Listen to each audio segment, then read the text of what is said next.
Shavua Tov, Besorot Tovot, Am Israël Chai, qu'on n'entende que des bonnes nouvelles. Et je vous avoue que je suis étonnée de vous voir toutes, voilà, surtout que maintenant qu'on est un petit peu moins régulier. Mais je suis tellement fière de vous, que vous sortez un lundi soir et vous dites, allez, on va étudier. On va étudier pour la protection du peuple d'Israël. On va étudier pour que tout le monde rentre à la maison. Tous les otages et tous nos enfants, Bezrat Hashem. Et moi, de mon côté, alors j'essaye de me noyer dans le travail. Comme ça, la tête est prise. Il ne faut surtout pas que la tête soit libre. Et en même temps, quand elle est prise, elle n'est pas aussi efficace que d'habitude. Et arrive la parashat Chayei Sarah, si belle, qui m'émeut toujours chaque année. Je me dis, bon, allez, Chayei Sarah, il faut qu'on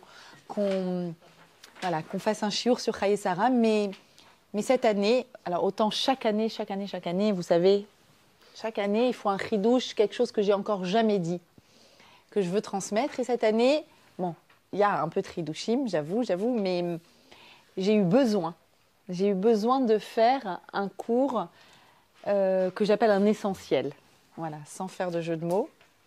Un cours essentiel, un cours basique. Pourquoi ? D'abord parce que le titre Chayei Sarah, qui signifie la vie de Sarah, vous connaissez ce paradoxe, on en a déjà parlé. Le titre c'est Chayei Sarah et ça s'ouvre avec le décès de Sarah. Mais si le titre du cours c'est Chayei Sarah, c'est que toute la paracha parle de la vie de Sarah. Et là, on a déjà le premier enseignement fondamental de la Torah. C'est que la vie d'une personne ne s'arrête jamais à la fin de sa vie corporelle. La vie d'une personne, c'est quoi ? C'est comment sa vie continue d'exister une fois qu'elle n'est pas là. Et en fait, dans cette paracha, on a ces indications-là. Vous savez que, par exemple, le grand paradoxe juif, mais qui n'en est pas un, c'est que, comment on dit un cimetière en hébreu ? Beit Achayim, la maison de la vie. C'est extraordinaire. C'est-à-dire que ici, on a une paracha entière qui va être consacrée à 3 sujets. Sujet numéro 1, que l'après-Sarah soit à l'image de Sarah, c'est-à-dire qu'elle soit enterrée dans le caveau de Marpella, là où il y a Adam et Ève, qui est, d'après la tradition, le lieu de connexion entre le haut et le bas. Le Shem Ishmael va nous expliquer que c'est la porte du Gan Eden, que là-bas, c'est là-bas que, voilà, qu'il y a la Wi-Fi la plus puissante au monde. Et donc, l'après-Sarah doit ressembler à l'avant-Sarah. Si l'avant-Sarah, c'était de créer un trait d'union entre le haut et le bas, eh bien l'après-Sarah doit être de la même façon. Et donc, elle va être enterrée dans cet endroit en particulier. Et d'ailleurs, Abraham va payer le prix plein. D'accord ? Pas du tout le prix du marché, c'était un bout de terre qui ne valait rien et il va être payé très cher. Pourquoi ? Pas du fait de la valeur immobilière de l'endroit, mais du fait de la valeur spirituelle de l'endroit. Une terre, premier élément, a une valeur spirituelle. Deuxième élément. Deuxième sujet de la paracha, on cherche une épouse pour son fils Yitzhak. Mais pas n'importe laquelle. Il faut qu'elle réponde à certains critères. Et on a la fameuse rencontre entre Yitzhak et Rivka, qui est la rencontre de 2 opposés.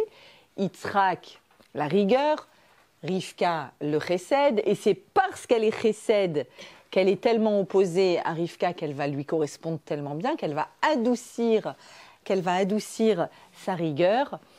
Et le troisième sujet, ça va être...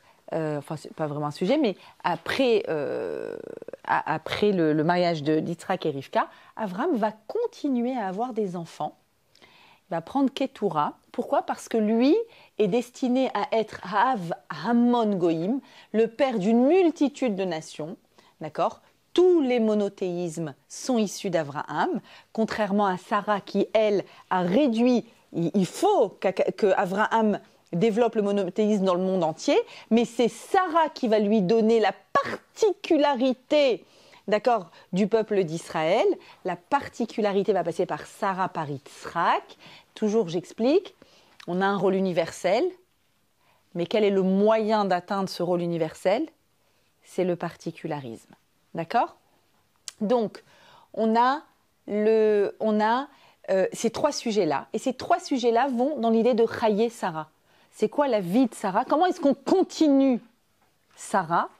Comment est-ce qu'on continue Sarah? Eh bien, en montrant qui était Sarah dans le lieu de sépulture, en créant ce lien entre Yitzhak et Rebecca quand ils vont se trouver, et on va développer à quel point Rivka est celle qui pourra continuer Sarah. Il fallait trouver celle qui peut continuer l'œuvre de Sarah. Et enfin, troisième élément, quand Avram va avoir d'autres enfants après avec Ketura, le texte va préciser que le seul héritier, le réel héritier, c'est Yitzhak. Comme pour dire, le monothéisme, c'est pour tous, mais la particularité de l'être juif va passer par Yitzhak et par les descendants après. Ok. Quel est le sujet que je voudrais aborder dans notre paracha cette semaine? Comme vous, comme nous tous, il y a tout qui tourne en rond. Ça tourne en boucle, ça tourne en boucle. Et souvent me revient cette question, qu'est-ce qu'on fait? Qu'est-ce que Dieu attend de nous? Comment on réagit maintenant? Comment on se relève? Comment on fait Chaye Sarah? On a l'impression d'avoir perdu quelque chose de terrible. Un refuge, une sécurité, quelque chose qui était pour nous un acquis. Et tout d'un coup, quoi, être en danger comme ça en Eretz Israël, de nouveau? Encore une guerre? Comment est-ce qu'on continue après? Comment est-ce qu'on met de la vie après? Et certes, tout comme moi, vous voyez des vidéos qui vous arrivent qui représentent la vie. On a une inquiétude qui est là, qui ne va pas nous lâcher. Mais on a tellement de vidéos dans toutes les solidarités, toutes les volontés d'aider, tous les projets qui naissent partout dans le monde. Je ne peux même pas les citer tellement qu'il y en a des milliers, qui expriment la continuité. Chaye Sarah, on continue. On continue à être ce qu'on est. Et on va faire notre job le mieux possible. Quand on me pose la question, qu'est-ce qu'on fait à partir de maintenant? Eh bien moi, personnellement, je me pose toujours cette question qui est, Dieu ne nous parle plus, en tout cas à travers le Kohen Gadol, qu'on n'a plus le Beth Amikdash, on n'a plus le Kohen Gadol, mais il nous parle si on s'étend de l'oreille. Ce qui s'est passé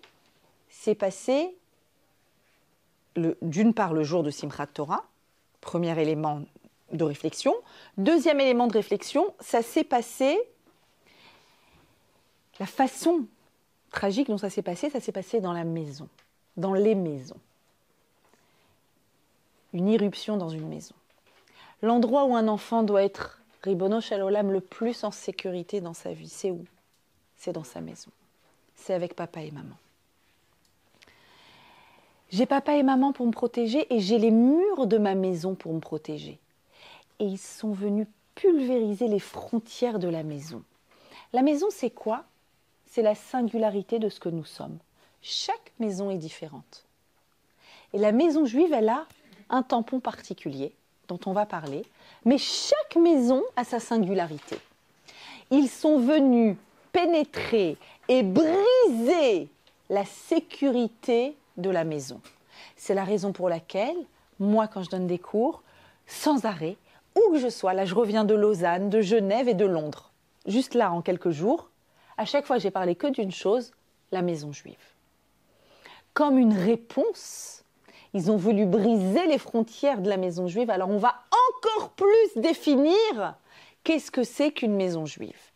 Et la deuxième chose, puisque ça a eu lieu dans une journée dont le titre c'est la Simcha, Simchat Torah, alors ce jour-là, c'est le jour où quoi? C'est le jour où, dans toutes les synagogues, on lit les versets de Bereshit. On lit le début de la Torah. Et le mot Bereshit, si exceptionnel, sur lequel on peut faire des heures et des heures et des heures de cours. Et moi, ce sur quoi toujours ce qui m'importe dans le mot de Bereshit, c'est que ce mot-là, qui, vous le savez, ça ne veut pas dire au commencement, hein, vous savez, ça tout le monde est d'accord. 0, c'est pas au commencement, mauvaise note. Je ne sais pas pourquoi ils ont dit au commencement, comme si la Torah était un livre d'histoire. On s'en fiche de ce qu'il y a eu au commencement. Nous, ce qu'on veut savoir, c'est pourquoi Dieu a créé le ciel et la terre, pourquoi je suis là, pourquoi j'existe, quelle est ma mission, quelle est notre mission individuelle et collective. Et là, Bereshit répond à la question. Bereshit, dit Rashi sur place, pour Réchit. On va expliquer. Pour Réchit, Dieu a créé le ciel, c'est-à-dire un monde spirituel, et la terre, un monde matériel. Bereshit se divise en deux mots. Je prends le bet du début, Yud Tav, ça fait Baït, et à l'intérieur il y a le mot Rosh, Rosh Baït. En premier, la maison. Dieu a créé le ciel et la terre, une réalité matérielle et spirituelle, en premier lieu, pour que tu t'épanouisses là où tu grandis, dans ta maison. Et après, tu vas diffuser à l'extérieur. Tu vas vivre, tu vas travailler, oui, tout. Le lieu d'épanouissement, le lieu de réalisation numéro 1, c'est Rosh Baït. Je vais aller plus loin. La première lettre de la Torah qu'on lit le jour de Simchat Torah, c'est le bet de Bereshit. Et vous l'entendez? Vous l'entendez, le bet de Bereshit? Comment il se prononce? Baït. Baït. Le jour de Bereshit, le jour de Simchat Torah, la première lettre de la Torah que l'on dit, c'est Baït. Et ce jour-là, ils marchent chez Mam, ils ont pulvérisé les frontières de Baït. Qu'est-ce que moi, j'arrête pas de faire depuis? Une chose. Baït, Baït, Baït. Et c'est pour ça que je suis jamais à la maison. Ok. Vous savez que on n'est pas les seuls à pleurer. Bien sûr, Akadosh Baruch Hu pleure avec nous. Je ne sais pas vous combien il vous reste de larmes. Est-ce que vous connaissez le dosage, combien il en reste? On n'est pas les seuls à pleurer. C'est très étrange. Il y a un midrash qui nous raconte que depuis le deuxième jour de la création, tiens, 2, c'est la valeur numérique de la lettre Bet, la première lettre de la Torah. Depuis le deuxième jour de la création, qui c'est qui pleure? L'eau. C'est bizarre, hein? Il y a de l'eau qui pleure. Quelle eau pleure? Alors, le deuxième jour de la création, Dieu a séparé les eaux inférieures des eaux supérieures. Ok? En haut, il a mis Sham Maïm. C'est quoi Sham Maïm, le ciel? Sham, là-bas, Maïm, de l'eau. Donc, en haut, il y a de l'eau, Sham Maïm. Et il a mis de l'eau en bas, les océans. Il n'y avait pas encore terre. Et il a créé entre les deux l'espace, un espace vide. D'accord? Dans la création du monde. Et là, les eaux d'en bas, elles arrivent chez Dieu et elles pleurent. Dit le Midrash, de l'eau qui pleure. Et elle pleure pourquoi? Elle dit parce que nous, on fait partie de la réalité matérielle.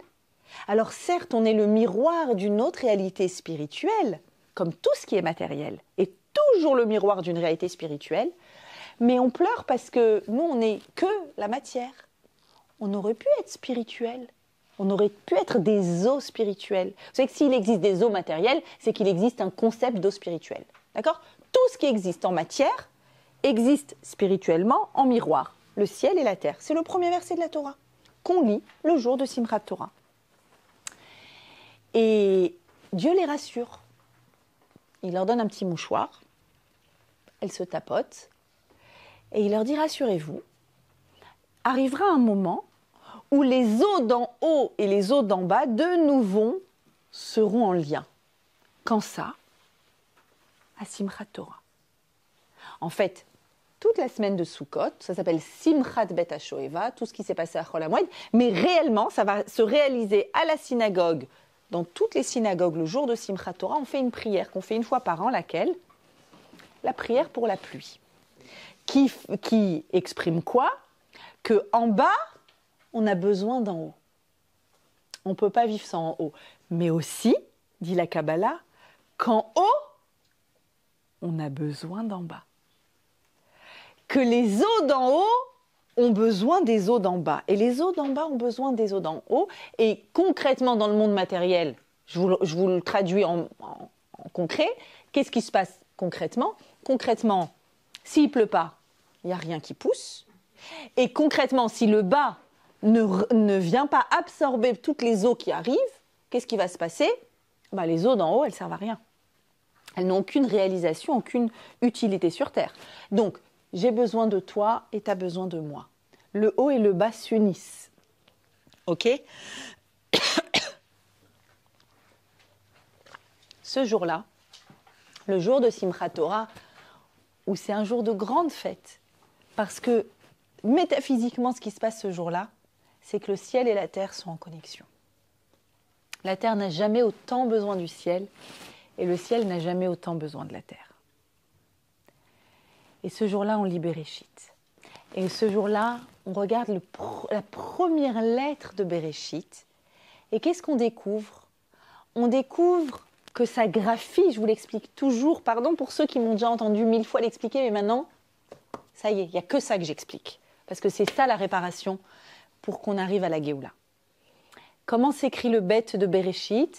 Le trait d'en haut, c'est le trait du ciel. Le trait d'en bas, c'est le trait de la terre. Est-ce qu'il y a un bête ici? Non. Le trait de la terre. Et entre les deux, un trait vertical, le trait d'union.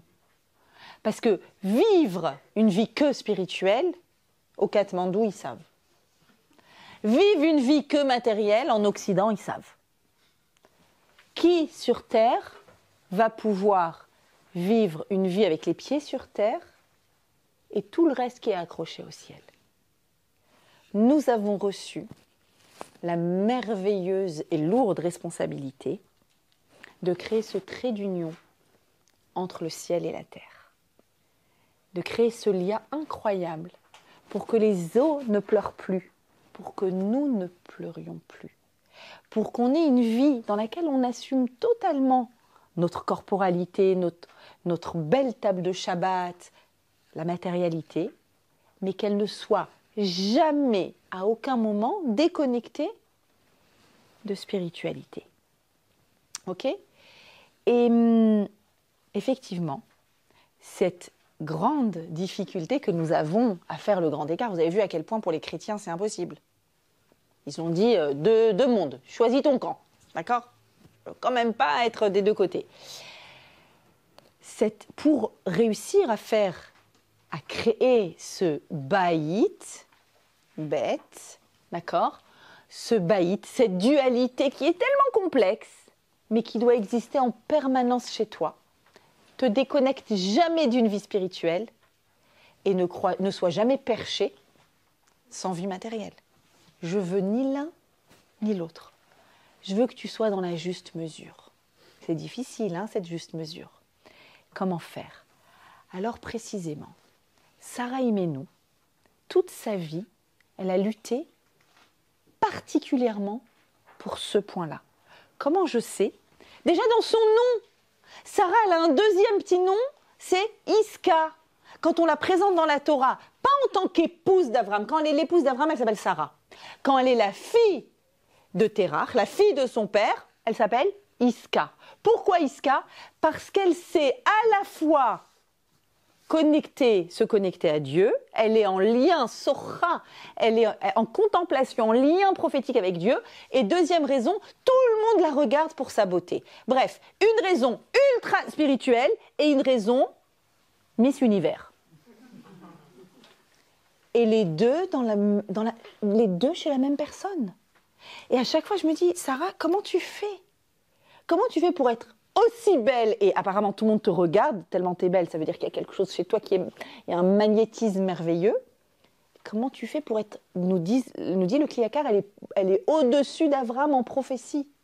C'est-à-dire que elle, son lien à Hachem, c'est tac, tac, tac, direct. Chaye Sarah, c'est une paracha qui nous dit, écoute-moi bien, la suite de Sarah. Comment est-ce qu'on peut continuer Sarah? On va dire, oh, mais il n'y a que Sarah pour faire ça. Il y a qu'elle qui a su être si belle et si prophétique. On va nous dire, regarde, la suite de Sarah, c'est à l'image de Sarah. La suite de Sarah, c'est la Meharat à Marpella. Marpella, dans le mot Marpella, il y a Marpella, ça veut dire double. Pourquoi double? Double parce que c'est lien entre monde matériel et monde spirituel, c'est la porte du Gan Eden. Double. Le Shem Shmuel dit, c'est pour ça que c'est double. Parce qu'il y a à la fois l'un et l'autre. Trait d'union entre les deux. Et dans la paracha, on va découvrir que Rivka pénètre dans le foyer d'Abraham. Et miracle, que se passe-t-il? On connaît toutes ce Rashi. Dites oui, bien sûr, on le connaît toutes. Yitzhak la prend pour épouse, l'amène, Vayevi Eha, il l'amène, Ohela, Sarah Imo, dans la maison de Sarah, sa mère. Rachid tout de suite dit, t'inquiète pas, il avait les moyens de s'acheter une maison, il n'a pas eu besoin de faire des travaux dans la maison de Sarah, sa mère, tout va bien pour lui. Pourquoi la Torah dit que c'est la maison de Sarah? Pour te dire qu'il y a 3 miracles qui sont revenus. Les 3, en fait, la caractéristique, si tu cherches quel est le tampon indicateur que ça c'est une maison juive, ça continue l'œuvre de Sarah. Comment je sais que je suis dans Chaye Sarah, dans la vie de Sarah continue. Comment je sais? Je sais parce que elle a une maison qui a les mêmes caractéristiques que celle de Sarah. Lesquelles? Dit Rashi. Je vous ai pas mis le Rashi, j'avais trop de choses à vous mettre, mais voilà, je vous le dis par cœur. Dit Rashi, il y avait la flamme de Shabbat qui était allumée vendredi soir, restée allumée jusqu'à la semaine d'après. En ce moment, chez moi, c'est pareil. Le pain de Shabbat qui était pétri le vendredi, restait frais et bon toute la semaine. Donc, il y avait de la bracha, ça s'appelle comme ça, de la bracha dans le pain. Et on va longuement parler du pain. Et merci Rebecca. Il y avait de la bracha dans la matérialité tout au long de la semaine. Et 3e miracle, il y avait un nuage au-dessus de la maison de Sarah. Un nuage. Je m'arrête une seconde là-dessus. La réalité matérielle du monde que nous connaissons, c'est quoi un nuage? À quoi servent les nuages? En ce moment, il y en a plein. À quoi ça sert? La pluie, c'est-à-dire que c'est à travers le nuage que le haut, il y a des chaises là, venez. C'est à travers le nuage que le haut va venir imprégner le bas, que le haut va pouvoir agir sur le bas.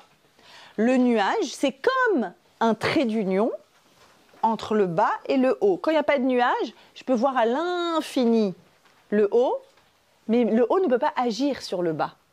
Le nuage, c'est à la fois un écran, mais c'est un écran trait d'union.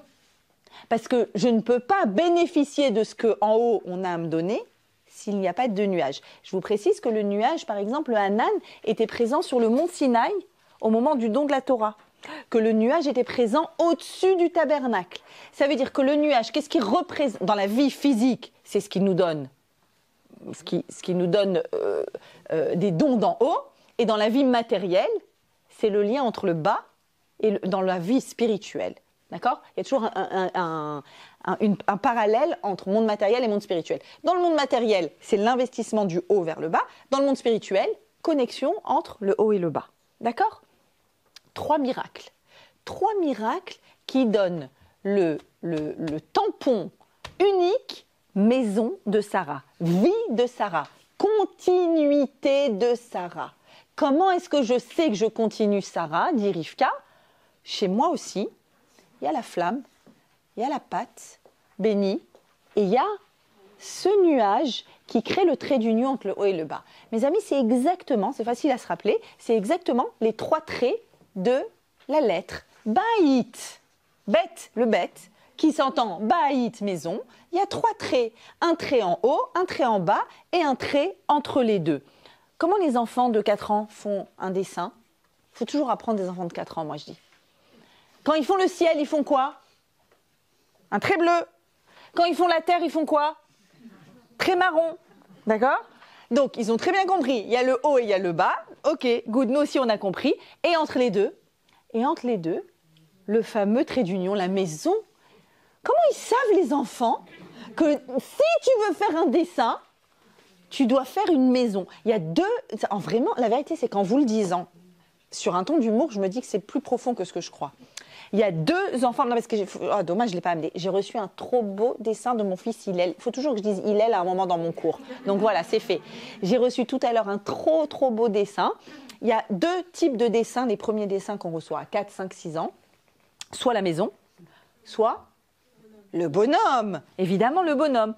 Le trait d'union, donc, et toujours le bonhomme, il a le trait d'en bas, le trait d'en haut. C'est intéressant de voir comment la psyché de l'enfant a déjà compris qu'il y a ces 2 réalités, matérielle, spirituelle, et entre les deux, l'humain est le trait d'union. C'est la réalité, nous sommes un trait d'union. Pourquoi? Parce qu'on est fait de corps et d'âme. La maison est faite de corps et d'âme. Dans ma maison, il y a le corps de ma maison et il y a l'âme de ma maison. Et si je veux que ma maison soit le lieu de transmission, je dois faire très attention au corps de ma maison et à l'âme de ma maison. Et donc, on a une mitzvah qui va parler de l'âme de la maison du ciel, on a une autre mitzvah qui va parler du corps de la maison, la terre, et une autre mitzvah qui va parler du trait d'union de la maison. Vous avez compris, ces 3 mitzvot ont un nom chez les sages. Elles s'appellent mitzvot ha-baït, c'est leur nom, les mitzvot de la maison. Et quelles sont ces 3 mitzvot? Celle qui va t'aider à créer l'âme de ta maison. Comment elle s'appelle? Faites semblant, vous savez. Ah, merci. Adlakat Nerot. Et on va expliquer bien sûr pourquoi. L'allumage des bougies de Shabbat, c'est l'âme de ma maison. Il y a une mitzvah qui s'appelle le corps de ma maison, miam miam. Et ça va être, elle est en train de bien monter, ça va être la chala qu'on va faire. On va faire une afracha tout ensemble pour donner du srout à nos enfants.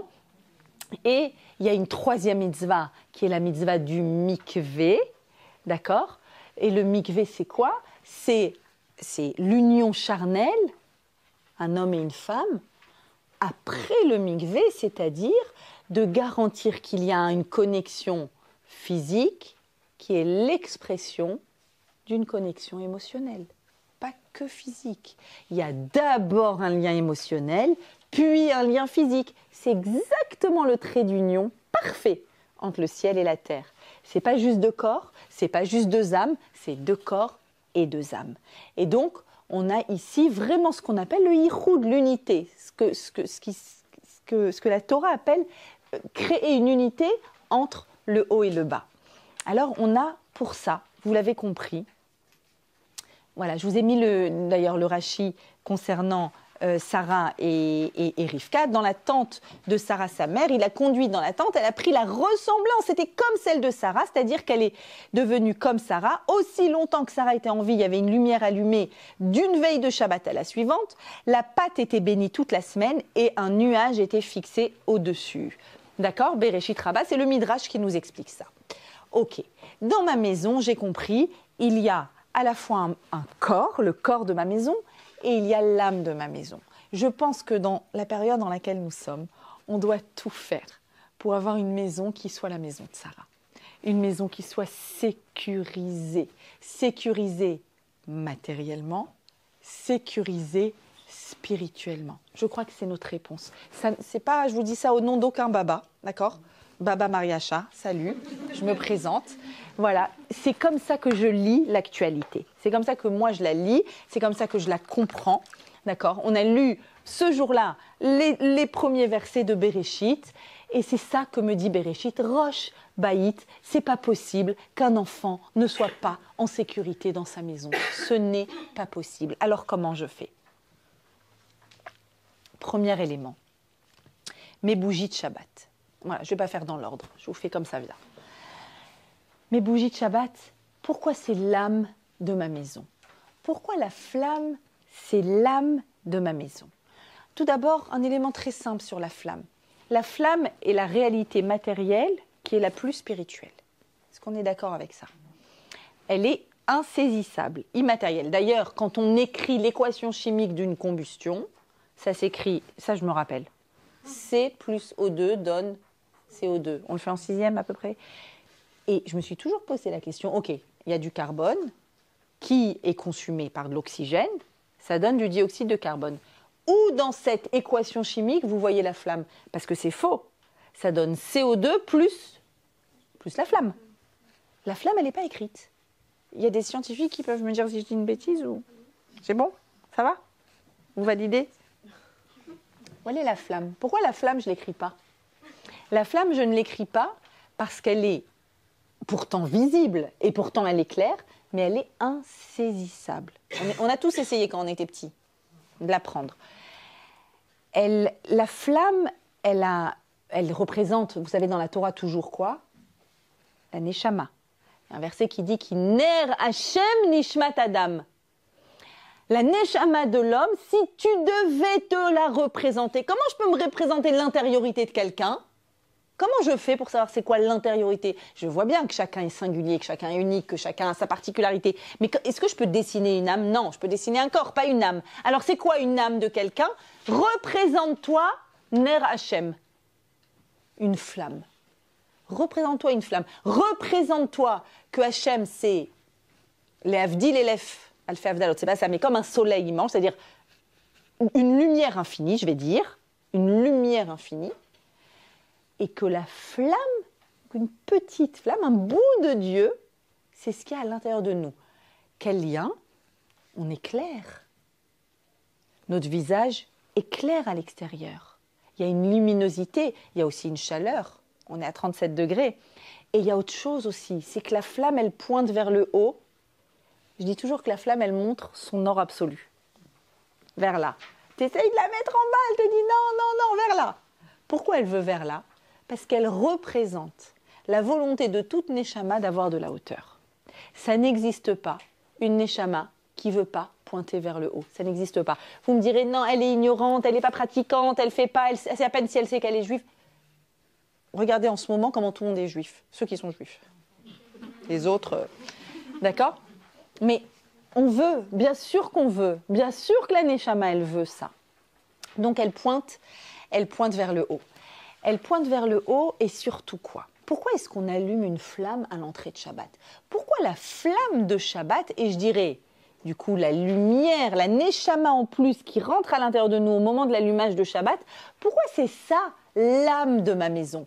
Je vais vous le dire autrement. Pourquoi Shabbat, c'est l'âme de ma maison? Et Shabbat est représenté par cette lumière. C'est pas obligatoire qu'elle soit allumée tout Shabbat, mais il faut commencer, il faut rentrer dans Shabbat avec cette flamme. Comme pour dire que Shabbat, c'est la lumière de notre vie et qu'à l'intérieur de ce foyer vivent des personnes lumineuses. J'explique toujours que j'allume mes bougies de Shabbat, ça signifie que je mets les lunettes de Shabbat. C'est des nouvelles lunettes. Je n'ai plus le droit de regarder ma vie comme je la regarde pendant les 6 jours de la semaine, je dois les regarder autrement. C'est quoi les 6 jours de la semaine, les lunettes du 6 jours de la semaine? Facile. On l'a dit dans le Kiddush. Hachem, il a créé un monde, Asher, Bara, Elohim, la Asot. Hachem a créé un monde pour le transformer. Il nous a donné plein de matériaux. Go, allez-y, améliorez le monde. Fabriquez des ponts, fabriquez des avions, fabriquez des Club Med Kasher, évidemment. Faites, avancez, faites. Transformer. Tu as monté une société, monte la deuxième. Elle est excellente, vas-y, mets-la en bourse. Continue, transforme, produit, améliore. Il y a une limite? Non. En soi, il n'y a pas de limite. Mais le problème, c'est que si je garde toute ma vie mes yeux transformateurs, c'est-à-dire que pour faire mieux, vous êtes d'accord qu'il faut voir la marge de progression possible. On est d'accord. Donc, je ne me suffis pas de ce que j'ai. Je veux plus. Je veux autrement. Je suis frustrée que ce soit que ça. Ah, on peut faire beaucoup mieux. Ah, on va se mettre des objectifs pour ce mois-ci dans la société. Allez, les objectifs. Tac. Si je garde ces lunettes-là, même le 7e jour de la création, qu'est-ce qui va se passer? Je vais tuer ma créativité par ma créativité. Parce que je mettrai jamais d'arrêt à ma créativité. Il n'y a aucun moment dans ma vie où je vais pouvoir bénéficier de ce que j'ai. Je serai toujours dans l'attente de ce que je peux encore avoir. Arrive un jour dans la semaine où je mets des nouvelles lunettes. Regarde ce que tu as. Vous allumez les bougies de Shabbat et c'est ça que vous avez en tête. Regarde ce que tu as, pas ce que tu peux encore avoir. Parce qu'il est évident que dans les relations humaines aussi, si je regarde ce que je peux encore avoir, et bon alors cette semaine aussi, tu vas me laisser tomber toute la semaine comme ça et tu vas passer ton temps avec tes copains et les matchs de foot, ça va être comme ça. Je peux regarder ce que je peux encore avoir, ça. C'est à l'infini. C'est à l'infini la marge de progression. Sans parler des critiques vis-à-vis des enfants. Ou sans arrêt, je vais pouvoir dire, mais non, t'as eu 15 en maths. C'est déjà mieux. Donc, direct, je pousse vers.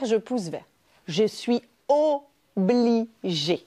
Parce qu'Hachem m'a créé avec un génie créatif, on lui ressemble, on a envie de toujours faire mieux. Je suis obligée de mettre un arrêt absolu à mon génie créatif. Pourquoi faire? Pour le protéger, pour pouvoir de nouveau dimanche prochain être créative, mais en étant riche du bonheur d'avoir vu ce que j'ai, ce qui existe, les personnes qui sont autour de moi, les individus qui existent autour de moi. Et dit le Harizal, je vous assure que c'est écrit de cette façon. Le Harizal, la Kabbalah, dit comment est-ce que je dois allumer mes bougies de Shabbat, c'est-à-dire de quelle façon je dois mettre mes lunettes shabbatiques, mes lunettes qui me permettent de voir le monde, non pas de comment je peux encore l'arranger, mais comment je l'ai, comment il existe. Dit le Harizal, Behit orerut, en réveillant, Esh Ahava Klapé Baala, les feux de l'amour envers son époux. Non, ce n'est pas le titre d'une nouvelle série télévisée. C'est vraiment comme ça qu'il l'a dit, en réveillant le feu de l'amour. Et même, il va aller plus loin, il va dire, et tu sais quoi? Tu es encore plus capable d'avoir un Esh, d'avoir un feu positif, d'enflammer. Je dis toujours, on doit être des allumeuses spirituelles. Oui, mesdames. Pourquoi est-ce qu'on sait mieux faire ça? Parce que dit les Chachamim, le mot Isha, la femme, c'est quoi? Aleph, Shin, He. Donc le mot Esh, il est total. C'est un Esh qui va vers He, vers le monde. Alors que Ish, c'est Aleph, Yud, Shin. Donc il y a le mot Esh, mais coupé avec le Yud au milieu. Donc le Esh, il n'est pas aussi fort. Je dis toujours que quand on allume nos bougies de Shabbat, on croit que c'est l'allumette qui allume. Ce n'est pas l'allumette. C'est ton feu intérieur qui allume. Que ce soit clair, quand on allume cette luminosité à l'intérieur de nos maisons, c'est un feu intérieur qu'on met. C'est un feu intérieur et c'est le moment de prier le plus pour l'épanouissement et le bien-être psychique, psychologique, spirituel de nos enfants, de tous ceux qui sont là. Qu'ils puissent être lumineux. Comment faire pour être lumineux? Si on veut être lumineux, il faut arrêter de courir vers quelque chose d'autre. Il faut être. C'est le moment où on est. Ça suffit d'être, juste d'être. La table de Shabbat, c'est le lieu de l'âme de la maison. C'est le moment où on est tous ensemble. C'est le moment où on se raconte les choses. C'est le moment où enfin on est posé, on n'est pas vite pressé. On enlève les nouvelles, les portables, les bruits. Les bruits doivent être différents. Les lumières doivent être différentes. Tout est différent juste pour profiter de ce moment-là. Je voudrais vous raconter l'histoire qui m'a le plus bouleversée cette semaine, que j'ai entendue. Vous savez qu'on entend beaucoup de vidéos, il y a beaucoup d'histoires, etc. Il y a beaucoup d'héroïsme. Et moi, il y en a une. Il y en a une qui a vraiment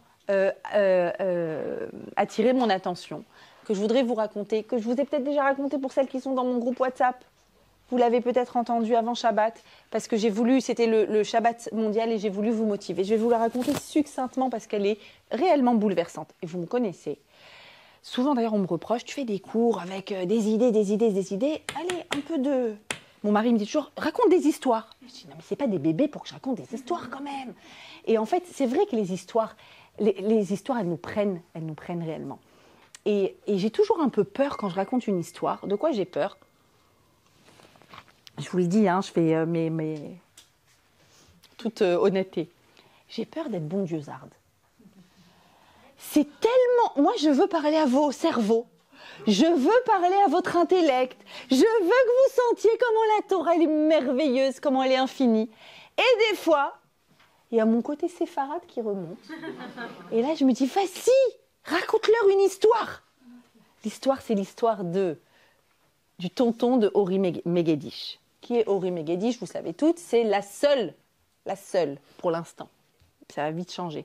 La seule otage qui a été libérée par les forces de Tzahal.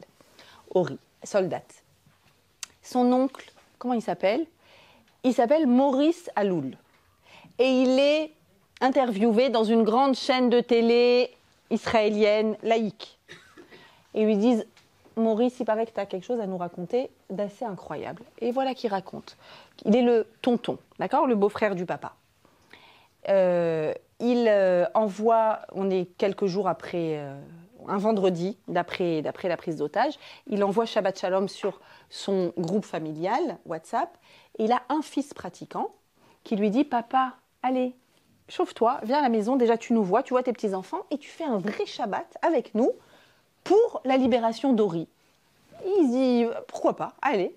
Il va chez eux Shabbat, il passe Shabbat, il raconte qu'il va à la synagogue, il monte à la Torah, il fait Miché Berach à la Torah, il rentre à la maison, grand débat à la table de Shabbat. D'accord ? Je vous ai dit, c'est l'âme de la maison, c'est la table du Shabbat. Grand débat sur quoi ? Sur les miracles. Parce que tout le monde demande un miracle. Et on sait ce que ça veut dire d'être otage là-bas, il marche même. Et il dit, oui, les miracles, c'est en Égypte. En Égypte, il y a eu les miracles, les 10 plaies, l'ouverture de la mer et tout. C'était... Ça fait longtemps qu'il n'y a plus de miracles. Et ils débattent si on mérite des miracles, non, on ne mérite pas de miracles, ça y est, Dieu, maintenant c'est fini, c'était avant les miracles. Et il se lâche. Et il dit, ah ouais, à ce point vous pensez qu'il y a des miracles, eh bien que Dieu me le prouve. Et dans sa lancée, il dit, si Ori revient en bonne santé, je prends sur moi, je fais Shabbat. Et là, son fils, il saute, il dit, papa, attention, tu ne peux pas t'engager comme ça, c'est pas possible. Parce que c'est difficile de faire Shabbat, c'est pas simple, t'es pas habitué, et tu l'as dit, tu dois t'engager. Il dit, que Dieu me prouve, que Dieu me le prouve, et il répète que Dieu me prouve, on verra bien. Shabbat se termine, dimanche soir, il ouvre la télé, Réchet bête, nous revenons sur cette information, Ori Megiddish, Levad, et c'est le Levad qui l'a tué, tout seul, que elle, vient d'être libérée par les forces de Tzahal et du Shin Bet. Ses frères, ses enfants, larmes, papa, tu te rends compte, regarde, la force du Shabbat. Et lui, désolé, il dit, mais Dieu, moi je voulais pour tous les otages, pas juste pour elle. Vous imaginez ça? Et le présentateur qui lui dit, alors dites-moi Maurice, et à quoi va ressembler votre Shabbat? Il dit, vous ne voulez pas que je négocie avec Dieu quand même? Je ferai Shabbat, ça sera dur. Il a dit comme ça dans l'émission, ça sera dur. Pour ceux qui comprennent l'hébreu, je vous envoie l'émission, ça sera dur, mais je vais faire Shabbat. Pourquoi elle est bouleversante cette histoire? Vous savez, il y a plusieurs sortes de miracles. Il y a les miracles où du vinaigre se met à brûler, d'accord? Qui brisent les lois de la nature. Et il y a d'autres miracles, j'appelle ça les miracles de tous les jours. Les miracles de tous les jours pour quelqu'un qui veut bien voir l'intervention d'Hachem sur terre. Il est venu, il a dit, je veux me connecter à là-haut. Alors là-haut, on a dit, nous aussi, on veut se connecter à toi. Alors viens, que ton âme, que l'âme de ta maison soit une âme qui est connectée. Et le Shabbat, réellement, ce qu'il nous apporte, il nous apporte la paix. Je voudrais aussi, c'est pour ça que je vous parle du Shabbat, insister là-dessus. On dit que quelqu'un qui n'aurait pas assez d'argent entre les bougies de Shabbat et le vin du Kiddush, qu'est-ce qui passe en premier? Les bougies de Shabbat. Pourquoi?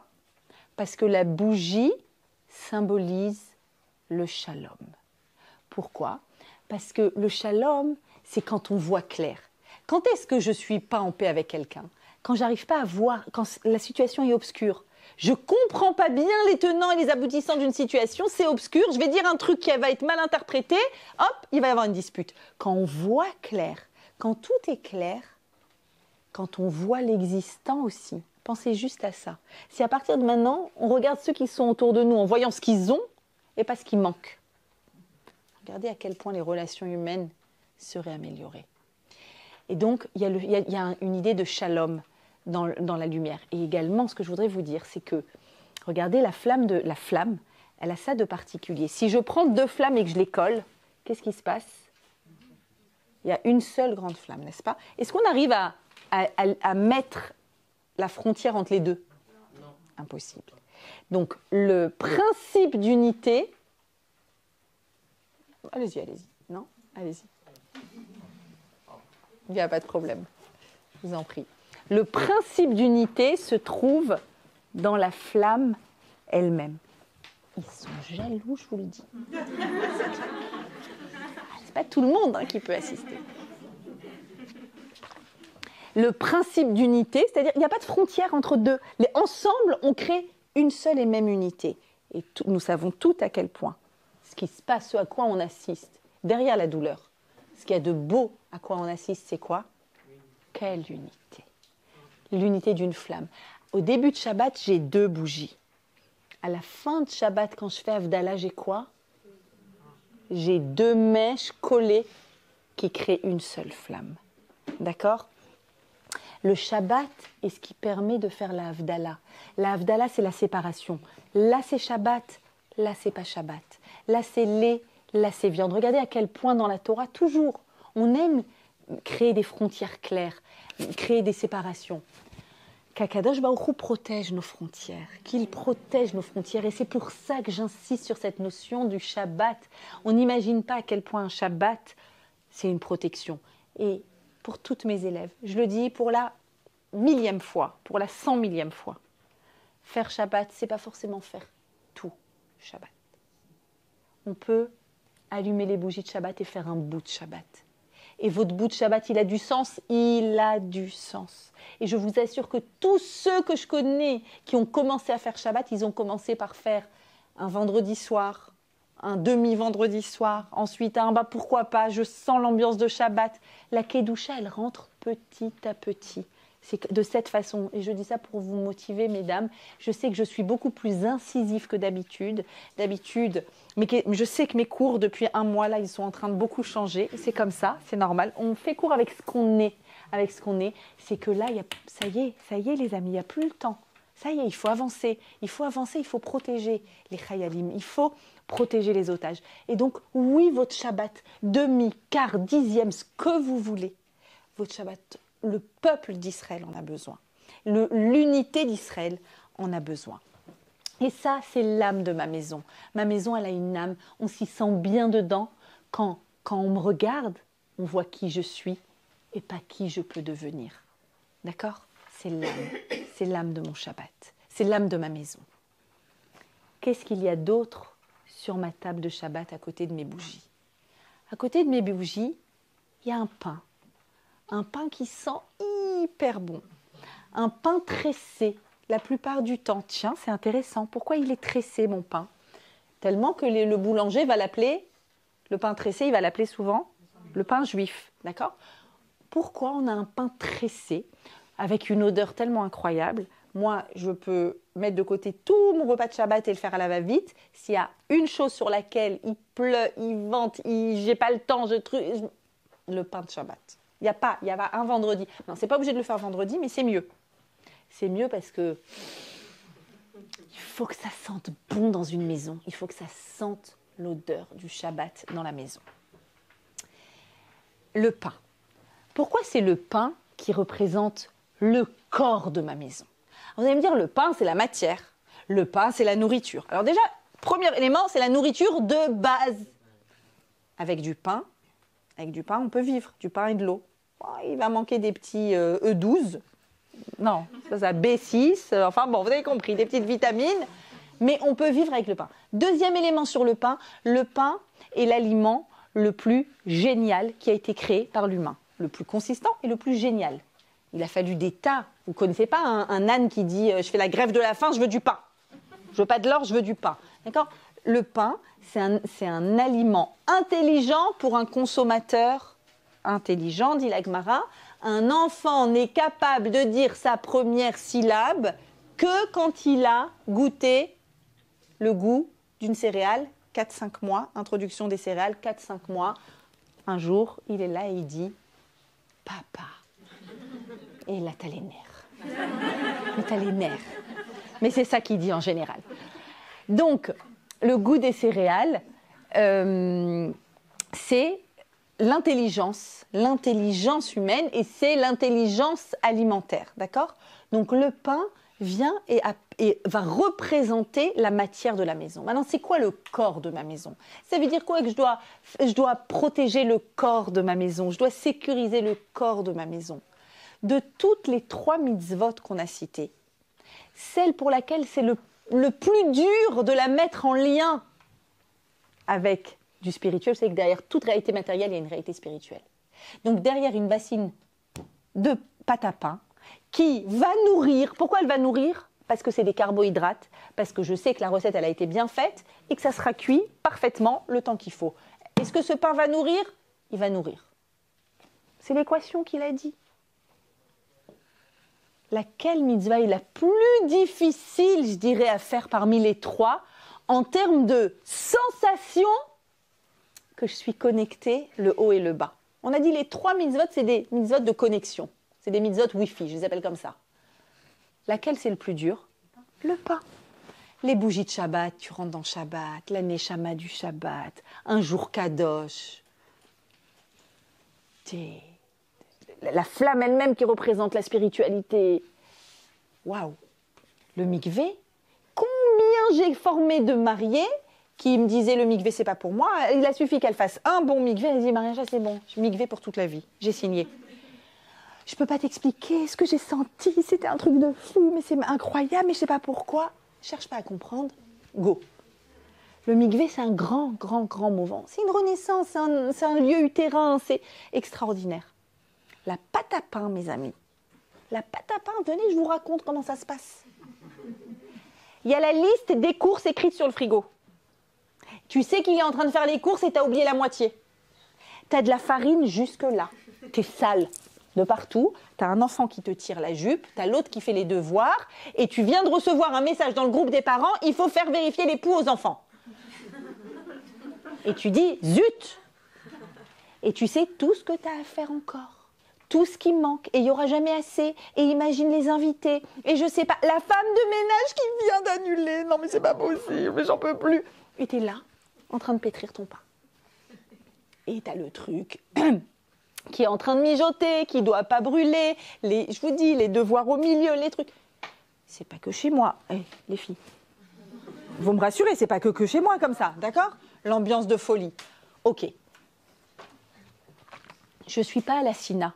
Je ne suis pas devant mes bougies de Shabbat, c'est pas mon mikvé. Je suis dans ma cuisine, comme n'importe quel jour où je suis ultra stressée et que j'ai une to-do list comme ça. Et je suis sale de partout. Il y en a partout, grâce à Dieu. Ça aussi, c'est chez vous aussi. Je ne vais pas me sentir seule. Et là, j'ai ma bassine à côté de moi. Et je vois que ça a bien gonflé, je confirme. Ça a bien gonflé. Et la pousse, stop, ma maison, ma cuisine, sale. D'accord? Avec ma femme de ménage qui ne vient pas. Et les enfants qui pleurent. Et l'autre qui est dans le bain. Ma cuisine se transforme en sanctuaire. Là, comme elle est. Plus t'es envahi par la matière, plus c'est difficile de se connecter à Hachem. Mais là, tu as de la matière de partout. De partout. Tu es en plein dedans. Dans les obligations, la poubelle qui déborde, le linge que tu croyais qu'il était fini, qu'il n'est pas fini, les enfants qui disent j'ai faim alors que tu leur as donné à manger hier, tu vois. Bref, le truc de fou. Le truc dingue. Et ça s'arrête pas et ça s'arrête pas. Et tu dois transformer maintenant ta cuisine en sainteté. Et tu dois maintenant réaliser que ta pâte, elle ne nourrira et elle ne donnera de sentiment de satiété à personne si la parole d'Hachem ne pénètre pas chaque molécule de cette pâte. Et ça, c'est sacrément difficile. Parce que plus l'équation est précise, plus c'est difficile. La flamme de Shabbat, c'est mystique. Le mikvé, c'est super mystique. Comment? D'avant à après, là, tu es super interdite et là, tu es super mitzvah. Comment? La pâte de Shabbat, c'est banal. Plus c'est banal, plus la mitzvah est extraordinaire et elle est kadosh. Et elle est difficile à faire. Et là, qu'est-ce qu'on doit faire? On ne doit pas juste faire une bénédiction et enlever. Mais je vous dis, faites-le comme ça. Faites-le au moment où il y a le plus de personnes à la maison. Appelle tout le monde, même la femme de ménage. Tu les appelles tous. Tu dis, les enfants, maintenant, c'est un moment et ratson. C'est un moment de connexion avec Akadosh Baruch Hu. Maintenant, on a 7 cieux. Je ne sais pas ce que ça veut dire, mais il y a 7 niveaux spirituels ouverts au-dessus de nous. Et on va faire une bracha. Pourquoi? On va faire une bracha pour le corps de la maison. Pour que dans cette maison, il y ait de la bracha. précisément la pâte qui quoi? Qui gonfle. Et sur laquelle je m'interroge en me disant, parce que moi j'adore quand elle déborde. En général, j'attends qu'elle déborde. Et je m'interroge et je me dis, mais il y en a plus ou il n'y en a pas plus? La réalité, c'est que il n'y en a pas plus. On est d'accord, c'est de l'air. On est d'accord toutes. Hein, il n'y a pas eu un miracle, Harry Potter. Il n'y en a pas plus. Imaginez si c'était comme ça dans notre armoire. Je ferme l'armoire, j'attends 2 heures. J'ouvre l'armoire, ça serait dingue. Il n'y en a pas plus. Mais qu'est-ce que je réalise? Je réalise que la bracha, ce n'est pas la quantité, c'est la qualité. C'est la qualité, la bracha. Parce que si la bracha, c'était la quantité, si c'était quelque chose de fixe, de limité, tu peux toujours vouloir davantage. Donc tu peux toujours être dans la frustration. Alors que si ce que tu regardes, c'est la qualité, si tu regardes en profondeur, si tu dis oh, « je croyais qu'il y en avait moins, il y en a plus !» J'ai plus que ce que je crois. Si je porte ce regard sur le corps de ma maison, il y a plus que ce que je crois. Tu as l'autoroute de la bracha dans tous les domaines. Et le corps de ta maison sera en sécurité. Parce que le corps de ta maison, ça veut dire que si demain, il y a quelqu'un qui est malade, Dieu préserve, et qu'on lui donne ce qu'il faut comme médicament, tu sauras que les médicaments, c'est que les envoyés de Dieu. Encore une fois, des équations. Oui, mais des équations que tu connectes. Et dès que tu sais les connecter, tu sais qu'elles font leur travail. Pourquoi chez tel patient, l'équation, elle a fait son travail et chez tel autre patient, ça ne fait pas? Juste lui, c'est tout. Le rôle particulier du peuple d'Israël sur terre, c'est de reconnecter le ciel à la terre, ou la terre au ciel. Quand j'ai une bassine de challah, je fais cette connexion. Je veux aller aujourd'hui un peu plus loin avec vous. Au-delà, j'ai oublié de vous préciser évidemment que dans le terme Bereshit, pour Réchit, Dieu a créé le ciel et la terre. Alors c'est quoi pour Réchit? On googleise la Torah, enfin Rashi à l'époque il a googlisé avant l'ère. Et c'est quoi Réchit? Bim, vous avez le verset. Réchit arisotrem challah. Le début de votre pâte, c'est-à-dire la première poignée de ma pâte, s'appelle challah. La mitzvah de challah s'appelle Réchit. Ça veut dire que le premier verset de la Torah dit pour ce moment-là, dans ta cuisine, avec le balagan de partout, la liste de courses, la to-do list, tes mains sales, ta main dans la pâte, pour ce moment-là, vous entendez? Dieu a créé le ciel et la terre. Dieu a créé le monde pour qu'il y ait une femme juive dans sa maison qui est Chayé Sarah, qui continue ce que Sarah elle a fait. Comment ça se fait que le pain de Sarah était béni d'un bout de la semaine à l'autre? C'est qu'en fait, ça a une implication sur la semaine entière. C'est toute ma semaine que je vais regarder en disant « j'ai plus que ce que je pensais avoir ». J'ai tout ce que j'ai est connecté à là-haut. Bereshit, pour Réchit, c'est pour ça. Je veux aller plus loin avec vous. Depuis une semaine, je cherche le lien entre le pain, puisque je vous ai dit que je m'investis dans ces 3 mitzvot, là où je vais, je m'investis là-dedans. Je cherche le lien entre le pain, lechem, encore une précision, allez-y, la brioute, avec plaisir. Pourquoi la challah s'appelle challah? Pourquoi le pain de Shabbat on l'appelle challah? La challah en fait c'est quoi? C'est le bout qu'on retire. C'est un moyen mnémotechnique pour ne pas oublier de prélever la challah. À l'époque du Kohen et du temple, c'est le Kohen qui le consommait. Challah veut dire faire résider, chalout. C'est-à-dire que quand je prends la challah, c'est plus juste des carbohydrates, c'est des carbohydrates connectés avec Hachem. Et toute ma maison en devient connectée. Et deuxième élément, challah vient aussi du mot hatrala. Hatrala, le début. À chaque fois que j'ai une pâte à pain, je peux me reconnecter à la notion de départ, de début. Allez, un nouveau départ, quelque chose de neuf. Parce qu'on croit que le pain qui gonfle, c'est la suite de... Non, pas du tout. Un nouveau départ, exactement comme la matzah. C'est du pain qui n'est pas levé et qui nous montre que Dieu, il renouvelle le monde à chaque seconde, qu'il n'est pas la continuité de lui-même. La challah, c'est une atrala. C'est un démarrage. D'accord? Lechem. Je me pose la question du lien entre lechem, le pain, et milchama, la guerre. Vous entendez que c'est le même mot, la même racine? Pourquoi la guerre est déviée du mot lechem? Et je suis allée chercher un petit peu les commentaires de Rav Hirsch et d'autres commentateurs qui expliquent d'abord Rav Hirsch au niveau premier.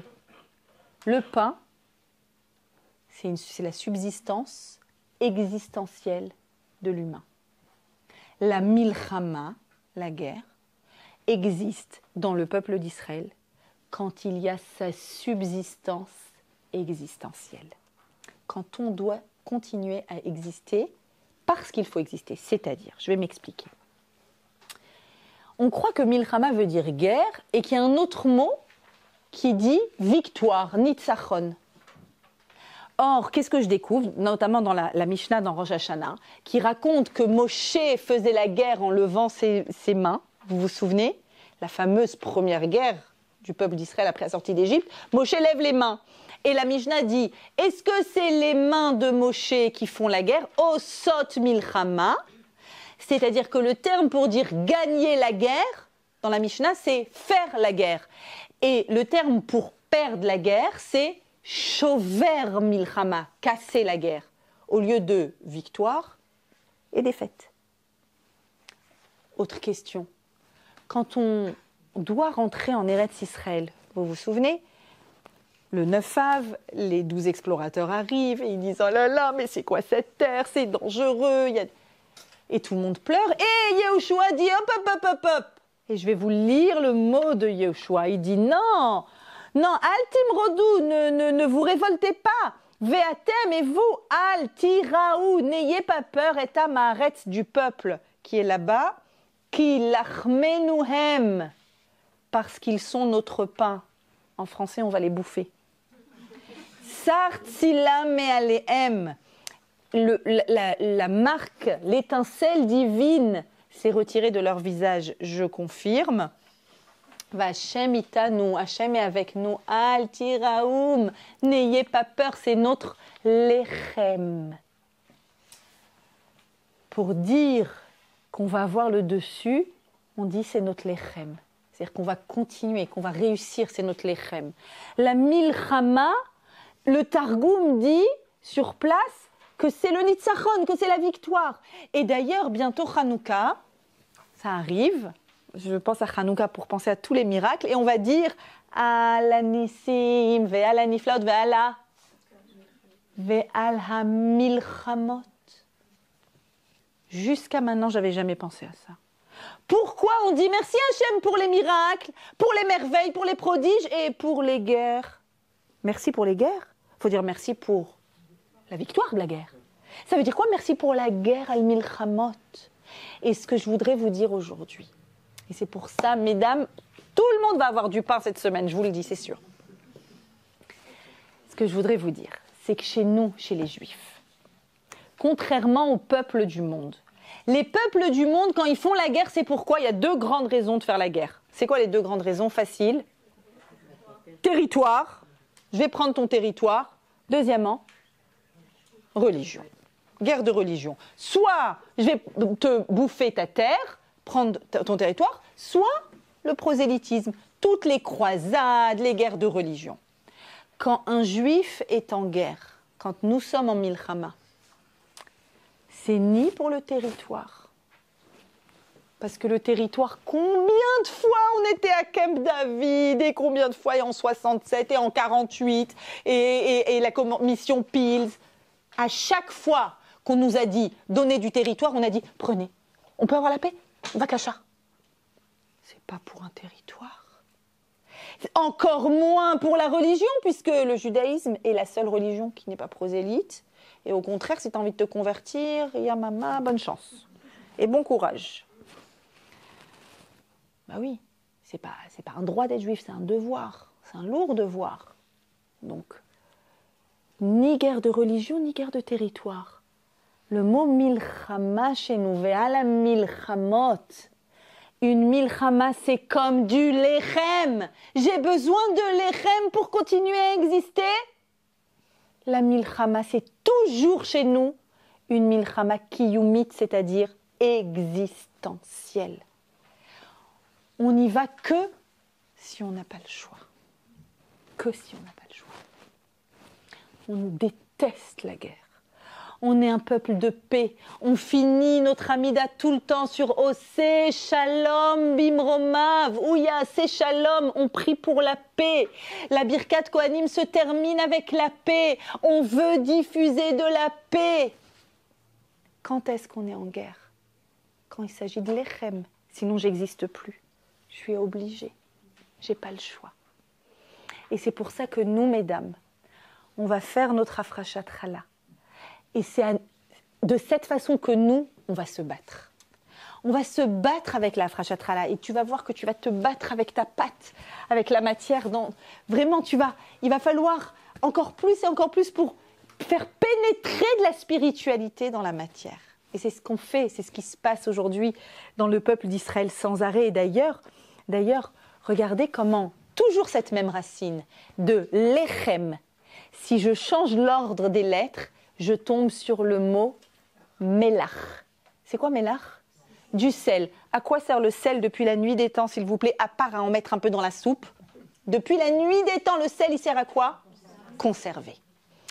La guerre sert à conserver le fait juif. Tout simplement. Et nous sommes en train, tous autant que nous sommes, à conserver ce fait juif, mais pas que ce fait, c'est ça qui est bouleversant. On conserve un fait juif connecté à de la spiritualité.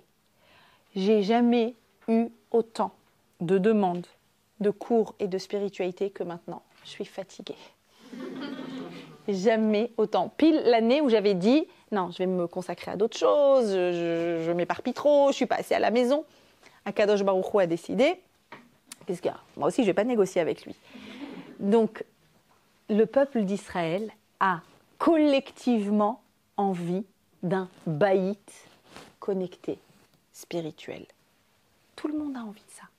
La troisième mitzvah dont on n'a pas beaucoup parlé est la mitzvah du mikvé, bien sûr, qui est tellement simple à comprendre. C'est une renaissance, c'est retourner dans le milieu utérin et c'est faire en sorte que le couple juif soit un couple aussi spirituel et émotionnel. C'est-à-dire que le fait de mettre la corporalité de côté pendant un moment qui peut paraître surréaliste, mais quoi, vous êtes mariés, vous vivez dans la même maison et il y a des moments comme ça, il y a des moments de séparation, absolument. La séparation est là pour pouvoir donner du sens à la connexion. Exactement comme quoi? Exactement comme la cacheroute, par exemple, qui est une séparation qui nous permet de mieux exister. Je ne sais pas si je vous ai raconté à vous mon émission interreligieuse de la semaine dernière, délirante. Je ne sais pas si vous avez entendu parler, où j'ai été appelée pour faire, pour France 2, en fait, je peux même le dire, une émission interreligieuse.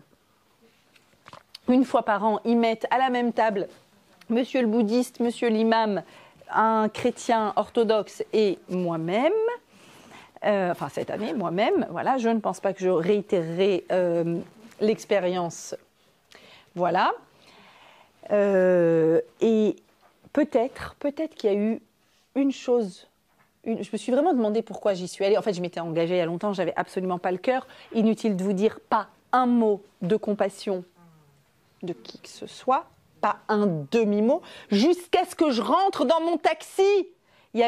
J'étais côte à côte avec monsieur l'imam, n'est-ce pas? Je ne me rappelle plus de son nom. Mais il m'avait dit, ça veut dire amour. Je me suis dit, bah, vas-y donc, bah, voyons. Jusqu'à la dernière seconde où je voyais dans le taxi, j'étais à deux doigts, quelqu'un m'a retenue, mais j'étais à deux doigts de lui dire, vous avez envie de me dire que vous êtes désolé, mais vous n'osez pas, n'est-ce pas? Rassurez-moi. Peu importe. Peu importe. Une chose, je suis contente. Peut-être c'était pour ça. Vraiment, j'espère que ça sera bien maintenu. Ils ont parlé, le thème, c'était nourriture et spiritualité. Donc, on est en plein dans ce que je suis en train de vous dire. La cacheroute, le fait de manger cachère, nous permet de, même quand on est dans le fait de se nourrir, rester dans notre particularisme. Il y avait un chef cuisinier qui préparait toute sa cuisine pendant que nous, on débattait sur nourriture et spiritualité. Ils m'ont saoulé 10 fois au téléphone avant l'émission. Qu'est-ce qu'ils vous préparent? Rien. Juste rien, en fait. Non, mais quand même, mais il a envie, c'est un super challenge de faire cachère. Il ne peut pas faire cachère si sa cuisine n'est pas cachère, point final. Vous voulez vraiment que je mange quelque chose? Je mangerai une pomme, merci. Et donc, je ne l'ai pas eu. Enfin, je leur ai dit une salade de fruits coupés ou quoi. Non, mais ils n'ont pas été foutus. Bon, bref, on va s'arrêter là. Et quel était l'intérêt de tout ça? Une question sur les jeûnes. Les jeûnes dans la religion. Et donc le ramadan, donc quand est-ce qu'on fait un jeûne? Ah, on fait un jeûne que si... Alors il y a le ramadan, bien sûr, strict. Les chrétiens, non, mais, si on le sent, c'est toujours les chrétiens, c'est si on le sent. Ok, si on le sent. D'accord, je ne sais pas qui a déjà senti de faire un jeûne, mais moi, le jeûne intermittent peut-être. Et ils se tournent vers moi, et chez vous, il y a aussi des jeûnes. J'avais même pas pensé à la question. Je dis, oui, il y en a 5, que je diviserai en 2 parties. Un jeûne qui est plutôt un jour de fête, c'est le jour de Kippour, c'est un jour de grande proximité avec Dieu, mais 4 jeûnes très tristes, 4 jeûnes durant lesquels, pour les 4, nous sommes endeuillés parce que nous pleurons la perte des 2 temples de Jérusalem, dont un où nous jeûnons pendant 26 heures. Même les femmes enceintes et même les femmes allaitantes. Elles jeûnent parce que c'est un jeûne très strict. Parce que ce n'est pas juste que nous pleurons le temple de Jérusalem. Vous savez, 3 fois par jour, nous prions vers Jérusalem. Quand nous pleurons et que nous ressentons le manque du temple de Jérusalem, de cette façon, nous sentons que nous pouvons reconstruire le temple de Jérusalem. Et bim. Voilà. Peut-être que c'était la seule phrase utile de cette mascarade, parce que c'était vraiment une mascarade, parce que si pendant 4 heures on est ensemble et qu'il n'y a pas un mot de compassion, mais que tu parles du ver de terre, il faut faire attention qu'il ne se noie pas dans la flaque d'eau. Oh, pogrom, ça vous dit un truc? Pogrom. Voilà. Donc, derrière tout ça, il y avait peut-être cela qui était utile. Mes amis, nous sommes Chayé Sarah. Vous êtes Chayé Sarah. C'est nous Chayé Sarah. Sarah, elle n'est plus là, mais nous, on est là. Et nos foyers, nos maisons, c'est des maisons dans lesquelles il doit y avoir de la compassion. C'est des maisons dans lesquelles on se tourne vers Jérusalem pour le reconstruire. C'est des maisons dans lesquelles on n'est pas que abattu. Qui aurait pensé qu'on vive un pogrom de nos jours? Parce que c'est exactement comme ça que les croisés ont fait en 1648, 1649, sans parler de tout ce qu'il y a eu après. Nos maisons, ça reste des maisons avec un particularisme. Tant qu'on ne jouera pas notre rôle universel, il faudra qu'on soit capable de placer les frontières de ce que nous sommes. Comment je place les frontières de ce que je suis? La cacheroute, la chala, le moment de l'allumage des bougies de Shabbat et le moment de l'Havdalah, 2 moments qui placent ce temps, l'âme de ta maison, une âme spéciale. Et enfin, avoir une vie sainte dans l'intimité, une vie dans laquelle un couple, c'est pas juste 2 colocataires, c'est pas non plus une fusion dans laquelle on se fond l'un à l'autre, c'est 2 singularités qui vont s'unir dans la Kedusha pour que le ciel et la terre puissent s'unir. Alors si Hachem il nous demande de refabriquer un Simchat Torah avec une unité entre le ciel et la terre, alors mes amis, qu'est-ce qu'il nous reste à faire? C'est 3 mitzvot. Je vous dis ce que je dis à tout le monde. Celles qui veulent avancer, oui, je suis plus incisive que d'habitude, toutes celles qui veulent avancer dans ces 3 mitzvot, vous m'envoyez un message. Je me débrouillerai, je ne sais pas à quelle heure, de toute façon, je fais des insomnies. Donc, je me débrouillerai pour réussir. On organisera par Zoom, etc. Toutes les personnes qui veulent mettre du Shabbat, mettre du kasher, mettre du mikvé dans sa vie, je suis là pour vous. Pourquoi je suis là pour vous? Parce que je veux la Géoula. Parce que nous voulons la Géoula. On veut tous, ça y est, que tout ça soit derrière nous, que nos enfants rentrent en bonne santé à la maison, que les otages rentrent chez eux, fassent un Shabbat, en famille, sans séquelles, Bezrat Hashem. On a le droit de prier pour tout, alors on prie pour ça sans séquelles, que tous ces bébés retrouvent leur maman, que les mamans retrouvent les bébés, que ceux qui Sem se retrouve Bezrat Hashem, qu'on entende la Géoula et la Yeshua.